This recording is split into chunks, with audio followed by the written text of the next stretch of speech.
Chevalier adoubé à présent. Aujourd'hui, Luis Enrique a défendu son gardien. Tout est parti d'une question retorde de l'habile Giovanni Castaldi.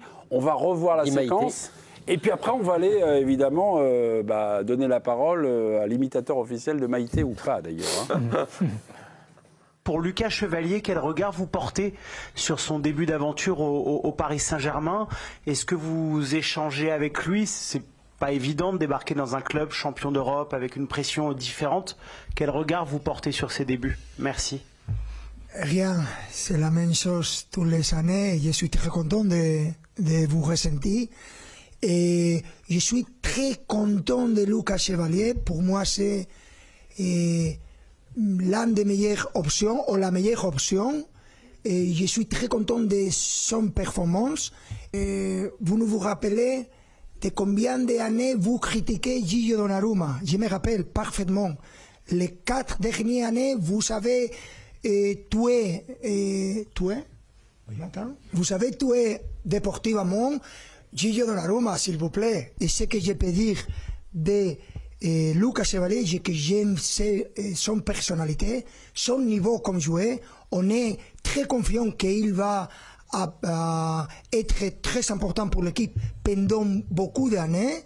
Giovanni Castaldi, rebonsoir. Si vous avez posé cette question, évidemment, c'est que pour l'instant, en tout cas, j'en déduis que la saison de Lucas Chevalier ne vous semble pas satisfaisante. C'est à peu près ça. Oui ou non? Pour le coup, je pense qu'il y a 2-3 situations où il peut mieux faire. Moi, ce qui m'intéressait à travers cette question, parce qu'en fait, avant, il y avait Warren Zaïre-Emery qui était présent en conférence de presse, qui a également connu une période de moins bien avec le Paris Saint-Germain, avec l'avènement de ce trio au milieu de terrain qui a porté le PSG vers la victoire en Ligue des Champions. Et il parlait en fait du rôle du coach dans cette période de moins bien.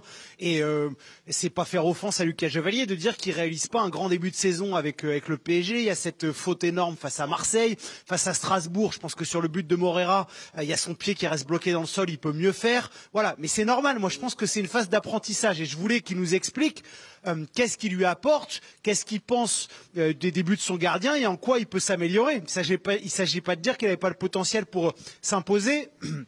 Et juste pour répondre aux propos de Luis Enrique, alors moi personnellement j'ai pas tué Donnarumma, c'est pas moi qui l'ai mis sur le banc l'an passé face au Bayern et qui a mis Safonov qui avait fait une grosse erreur face au Bayern Munich, et c'est pas moi qui lui ai gentiment demandé de partir parce qu'il voulait recruter Lucas Chevalier. Donc personnellement moi j'ai rien fait à Gigio. Ok, très bien. Non, mais vous avez un doute ou pas? Parce qu'on ne sait pas là. Là vous nous faites des phrases. Doute ou pas doute sur Lucas Chevalier, sur ses chances de réussite à Paris? Ah non, j'ai pas de doute sur le fait qu'il va s'imposer, mais en tout cas, en ce moment, il est dans le dur. Ok. Avez-vous un doute sur Lucas Chevalier à cette question de chroniqueurs Avez-vous un doute sur Lucas Chevalier? Deux chroniqueurs ne sont pas d'accord. Il n'y a pas de doute ou pas? On y va, jingle. Régis, c'est oui? Oui. Un doute. Guillaume, non. Il n'y a pas de doute. Régis, vous commencez. Mais non, mais on est obligé d'avoir un doute déjà sur le contexte. C'est quand même un joueur qui a été recruté 55 millions après que le numéro 1 et meilleur gardien du monde ait été chassé du PSG. Et sa saison, elle est à minima moyenne et à maxima pas bonne. Moi, j'ai dénoté entre 3 et 5 erreurs majeures selon qu'on soit tolérant ou sévère. Il y a cet arrêt raté sur le deuxième but de Tottenham, il y a la sortie à Marseille, il y a le but de Moreira contre Strasbourg.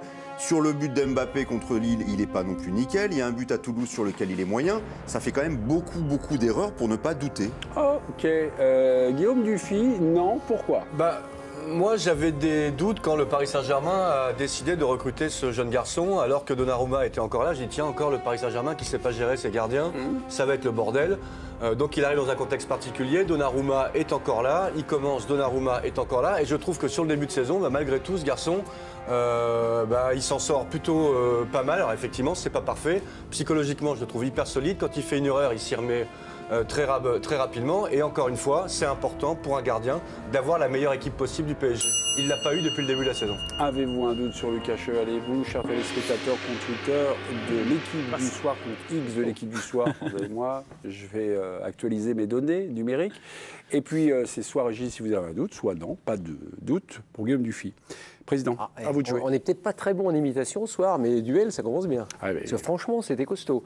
Parce que j'ai penché du côté de Régis quand Régis parlait, et finalement, je vais aller du côté de Guillaume, parce que c'est vrai que ces derniers arguments, je trouve que sur la gestion personnelle de Chevalier, on ne sent pas non plus quelqu'un qui doute lui-même, déjà. Et puis, c'est vrai qu'il y a un élément important, c'est-à-dire qu'il ne joue jamais non plus avec la même équipe. Et c'est pas simple non plus pour un gardien qui vient de s'imposer. Il ne faut pas oublier, moi j'ai la chance de l'avoir connu à Lille, c'est quand même quelqu'un qui a de grosses qualités, mais il n'était pas, quand il arrive au PSG, au niveau de Donnarumma. Il faut bien se rendre compte non plus, il ne faut pas attendre la même chose tout de suite. Donc il faut lui donner un minimum de temps. C'est quelqu'un qui s'est imposé à Lille et qui a fait des matchs remarquables. Maintenant, l'interrogation évidemment, c'est de savoir est-ce qu'on peut se mettre à niveau. C'est pas parce que vous êtes bon à Lille que vous êtes bon nécessairement au Paris Saint-Germain, mais pour l'instant, il n'a pas non plus montré qu'il cédait complètement. Donc je trouve qu'il ne faut pas douter de lui aujourd'hui. Samir Kiyat, à Lille, le petit Chevalier était jugé sur ses arrêts. À Paris, il est jugé sur les buts qu'il encaisse. Est-ce qu'il change de métier? Est-ce qu'on change de métier pour un gardien lorsqu'on arrive dans un club de cette dimension-là? Tu as répondu, du coup, au-delà de changer de métier, c'est il change de dimension. Déjà, il y a une dimension qui est tout autre et il est beaucoup plus suivi et il doit en faire plus en ayant moins à faire. Donc c'est délicat.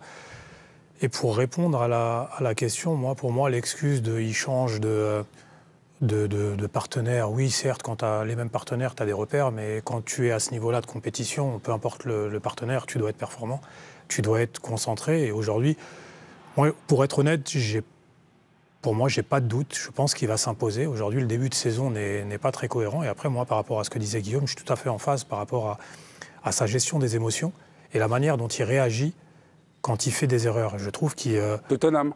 Oui, entre autres. Et du coup, c'est pour moi très encourageant, mais j'ai pas de doute. Je pense qu'il va s'imposer, mais il est dans une période un peu creuse. Mais Tottenham, en plus, c'était vraiment le début. C'était le premier match. À un moment, oui, tu peux sombrer sur ton premier match, tu fais une erreur. Sur le oui, absolument. Dans l'histoire des gardiens du Paris Saint-Germain, Complètement. en remontant très loin, Paris Saint-Germain qui recrutait des excellents gardiens de Ligue 1, quand tu arrives à Paris, tu peux exploser très rapidement. Est-ce que cette année, Lucas Chevalier et Loïc, Lucas, il a deux adversaires, il a le gars en face de lui, son adversaire elle, et puis il a l'adversaire à distance, c'est Donnarumma, en se disant tiens, ça il l'aurait arrêté, et ça machin. Alors peut-être que lui ça l'impacte pas, peut-être qu'il est hermétique machin, mais il y a un climat autour de Lucas Chevalier, bien malgré lui, qui se dessine, qui a été créé. C'est bien ça le problème qu'il a créé. Paris. Parce que Luis Enrique, il critique les journalistes en conférence de presse en disant vous l'avez tué sportivement. Oui, c'est vrai. C'est vrai. Pendant 4 ans, on a douté. Pendant tout ça, jusqu'aux 6 mois. La plus grosse critique, du coup, c'est celle de Luis Enrique. L'acte, lui, il l'a pas dit ouvertement. Il a fait un acte qui veut tout dire. C'est-à-dire, il lui a dit t'es champion d'Europe, je veux plus de toi. C'est lui qui l'a dit clairement. Je suis pas content de toi, je suis pas content de ce que tu fais, ou en tout cas, tu rentres pas dans ce que je veux faire l'année prochaine avec mon équipe. Et pour Lucas Chevalier, il n'y a aucun doute. Et mentalement, il est très très fort. Il regarde toujours le match d'après et pas le match qui est passé. Est-ce qu'on peut être certain? Alors, est-ce qu'on peut être certain? Est-ce que c'est un débat finalement qui va s'écrire, qui est en train de s'écrire? C'est-à-dire la dimension, prendre la dimension, même si le gars est armé. Non, mais ça, Hervé et Régis le connaissent hyper bien, ils l'ont suivi des mois et des mois. Il a mis 4 ans pour la dimension du PSG, vraiment devenir le gardien qu'on attendait de lui. 3 ans et demi, les 6 derniers mois. Chevalier, on peut lui laisser au moins 6 mois avant les gros matchs de Ligue des Champions. Et on verra si. C'est vrai que si au mois de février, il fait la même erreur contre Liverpool en 8e de finale, ça va souffler. Et puis, là, on pourra dire qu'il y a un problème. Oui, mais il ne faut pas comparer en plus le passé de Lucas Chevalier et celui de Donnarumma. Donnarumma, c'est quelqu'un qui était champion d'Europe avec l'Italie. Il a joué des matchs à très haute intensité. Lucas Chevalier, il découvre un peu cet univers-là. Donc, on peut lui donner quand même un petit peu crédit. Et après, alors, je ne peux pas dire faire 4 erreurs par match, évidemment. J'ai lu ton papier, Loïc, sur le. Alors, il n'y a pas de crédit, mais il y en a eu pour Donnarumma, visiblement. Oui, mais il y a. Donc, il y a crédit. Il y a crédit pour Donnarumma et ça lui a permis quand même de faire la fin de saison qu'il a faite. Bien sûr. La chance qu'il a, c'est d'avoir le numéro 2 qu'il a. Safonov. Ouais, alors même si dans le papier de Loïc, il râle parce qu'il pense qu'il mérite mieux, bon, la hiérarchie, elle est clairement établie. Ça n'a pas été toujours le cas chez les gardiens au Paris Saint-Germain. C'était un bis, voilà. Bon, là, il y a un vrai numéro 1, quoi. Quand tu as été acheté 55 millions d'euros, il n'y a pas de numéro 2. Enfin, il n'y a pas de numéro 1 bis. C'est déjà arrivé dans l'histoire du PSG d'avoir un gardien qui arrivait. À 55 millions d'euros. 55 millions, mais voilà. Ça fait 20 millions d'euros quand même. Ils n'ont pas eu gratuitement. 55 millions d'euros, on ne peut pas te mettre un concurrent dans les pattes. C'est se tirer une balle dans le pied. C'est déjà arrivé. À Paris, tout est possible.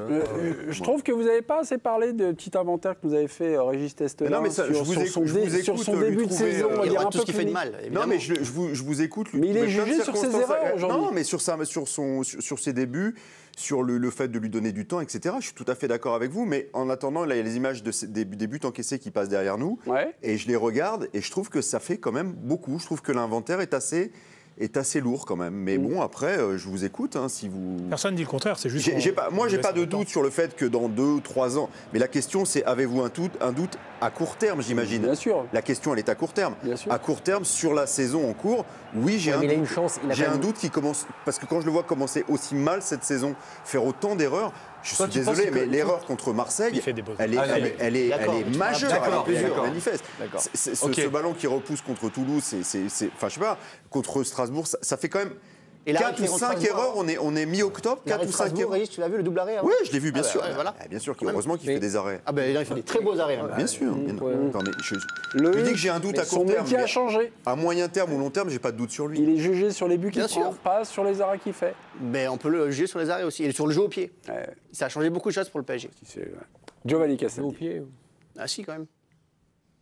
Non, je voulais juste, puisque vous parliez du passé, je sais plus si c'est Hervé ou Régis ou Guillaume qui a commencé à l'amorcer, mais déjà c'est des contextes qui étaient différents. Donnarumma, il était arrivé avec Navas, le PSG collectivement était pas du tout aussi fort. Je trouve que c'est incomparable, parce qu'il y a un truc que fait très bien Luis Enrique depuis qu'il est arrivé, c'est qu'il fait progresser les joueurs, il laisse le temps aux jeunes de s'installer. Et je prends l'exemple de Désiré Doué qui en début de saison l'an passé était pas du tout titulaire, il fait un match catastrophique à l'Emirates. Et puis finalement, petit à petit, il rentre dans cette équipe, il s'intègre et il est très performant. Évidemment que le poste de gardien est spécifique et que les erreurs, tu les payes cash. Mais moi, j'ai confiance aussi dans sa capacité à vite se mettre au niveau, parce que le contexte global du PSG permet à beaucoup de joueurs, et à fortiori français, puisqu'il y a pas mal de gens qui sont devenus internationaux français sous les ordres de Luis Enrique, de progresser et s'épanouir dans un contexte et un climat qui est largement favorable, ce qui n'était pas le cas quand Donnarumma est arrivé au PSG, où le club était dans une ambiance un peu plus délétère. Imiter le fameux sketch des inconnus. Oui, bien sûr, Samir. Régis n'a peut-être pas dit, et que moi j'aurais mis dans la balance, c'est la place que prend Lucas Chevalier dans le but. Je trouve que contrairement à Donnarumma, il prend pas d'espace dans le but. C'est le seul aspect, moi, qui me fait peur. Par rapport à la situation et la différence. Après, son envergure n'est pas la même. Exactement. Après, il compense par contre par un jeu au pied. Et pour rebondir sur ce que disait Loïc tout à l'heure, ce que peut lui apporter comme plus-value aujourd'hui Lucas Chevalier, c'est justement dans la construction et en repartant de plus bas, une qualité de pied et de jeu nettement supérieure et une gestion de l'espace aussi dans la surface qui est supérieure. 1m88 pour Chevalier, 1m96 pour Donnarumma. C'est marrant ce que... nettement supérieur. 96 pour Donnarumma. Vous vouliez rebondir sur ce que disait Samir? C'est marrant ce qu'a dit Samir sur la place prise, parce que bon, j'ai écouté le match à la radio dans la voiture l'autre jour sur une radio concurrente, nos amis d'RMC, on peut les citer a priori, et Lionel Charbonnier a dit exactement ce qu'a dit Samir. Sur Lucas Chevalier, il connaît le boulot, Charbonnier, il a dit il ne prend pas de place dans ce but. Et je trouve que je sais pas, le but a l'air immense par rapport à la place que prend Lucas Chevalier. Mais ça, on le savait avant. Quand tu vois Neuer ou Courtois, oui, ça prend de la place. Tu ne découvres pas que c'est pareil. Non, je le découvre pas, mais malgré tout, ça compte. Et Fabien Barthez, alors? Ouais, mais c'est une autre époque. Tu veux critiquer Fabien Barthez, allons-y. Non, mais après, si je prends tes arguments. Après, quand Charbonnier dit et ajoute ces buts-là, à Lille, ils ne les auraient pas pris. Franchement, ça, c'est... pas tout ce qu'a dit. Donc, t'as pas écouté toute l'émission. Bref. Visiblement, vous écoutez la même radio. Mais oui, parce que nous conduisons beaucoup. Bien sûr, chauffeur routier, c'est un métier. Max Meignier. Mes petits, Luis Enrique, sa sortie, quand vous l'avez écouté, il le défend un peu, il est là, mais... Est-ce que s'il le défend, est-ce qu'il a besoin d'être défendu? Parce que moi, je pars du principe que Luis Enrique, comme tous les entraîneurs, parlent avant tout à leurs joueurs en conférence de presse. Est-ce qu'il est en phase de câlinothérapie? Il faut un peu, c'est un moment un peu Ouais, Et ça rejoint un peu ce que nous dit Régis. C'est un moment un peu... C'est un argument commercial, je trouve. Voilà. Ou commercial ou de management. Et puis de courtoisie, il répond à l'excellente question de Giovanni Maite. Non, vous n'allez pas vous en tirer comme ça. Est-ce que finalement, le gars a un mental en béton armé, il ne doute pas et tout ça, mais ça fait toujours un petit peu de bien d'être soutenu par son entraîneur. Ça veut dire qu'il a besoin d'être soutenu en ce moment. Ça veut dire que ça peut pommade, elle tomber. est passée, mais si vous lisez bien, et après c'est ma lecture à moi, si on regarde la fin du passage, il parle quand même en citant, et je ne sais plus quel temps il emploie, mais en envoyant quand même aussi une pique en disant il va l'intérêt à se bouger. C'est bizarre qu'il dise ça. Dans la forme, on peut le comprendre et le lire comme il va devoir être performant quand même sur la durée. Il dit juste ce qu'il disait tout à l'heure en conférence de presse à la question d'avant. C'était de dire simplement les matchs qui comptent, c'est pas maintenant. C'est-à-dire qu'il fasse les erreurs maintenant, j'ai pas de problème, qu'il apprenne maintenant, comme toute mon équipe, qu'on perde des points maintenant en Ligue 1. Par contre, à partir comme l'année dernière, en huitième, pas d'erreur. C'est fini. Le message est clair. Donc ne pas faire cette erreur dans le Classico au Vélodrome, c'est une anecdote. Si tu finis champion d'Europe et Je suis pas sûr que la lecture des supporters du PSG soit la même que toi. Si tu finis champion d'Europe et champion de France, oui. Oui, bah oui. Ah bah oui, mais c'est la vérité. Non, mais on parle du début de saison, on ne prospecte pas. Et puis ce jour-là, c'est quand même tombé sur le jour où Dembélé était Ballon d'Or, donc c'est peut-être plus important, même pour des supporters du PSG. Ça n'a pas été un classico classique. D'accord, donc c'est voué à l'amnésie. Phase d'adaptation qui est peut-être logique, qui concerne Lucas Chevalier, en tout cas certains le disent ici. Luis Enrique, aujourd'hui, dans sa conférence de presse, a parlé de Pacho. Et lui a dit, en fait, Pacho, il est hors norme parce qu'il n'a pas eu de phase d'adaptation. Il a été tout de suite bon, tout de suite, et voilà. Alors donc, ce qu'on est en train de... Je peux mettre un bémol quand même. Pacho ? Oui, sur Pacho. Je vais mettre un bémol, tout petit bémol. Alors, je suis en phase, sauf que, et c'est ma perception à moi, quand j'ai vu les premiers matchs, sur l'intensité, sur la capacité athlétique... Le jeu au pied, notamment. Oui, j'ai trouvé très bon, mais par contre, sur l'aspect... technique et dans la sortie de balle, je l'ai trouvé au départ, et plus il jouait, et plus il s'améliorait. Et quand on voit, et c'est là où on voit le travail fait par Luis Enrique, quand on regarde le premier match, vous regardez le 5e, vous regardez le 10e, et vous regardez le 15e, vous voyez une progression constante. Et ça, c'est tout le travail du staff du PSG. Et c'est pour ça que c'est ma perception, mais j'ai eu un doute au début, et il me l'a ôté au fil des matchs. Il y a aussi Dick Beraldo, à un moment donné, il a dit que Beraldo, il n'avait jamais vu ça. Un mec qui est arrivé, qui s'imposait aussi vite dans un club, il est au Beraldo aujourd'hui.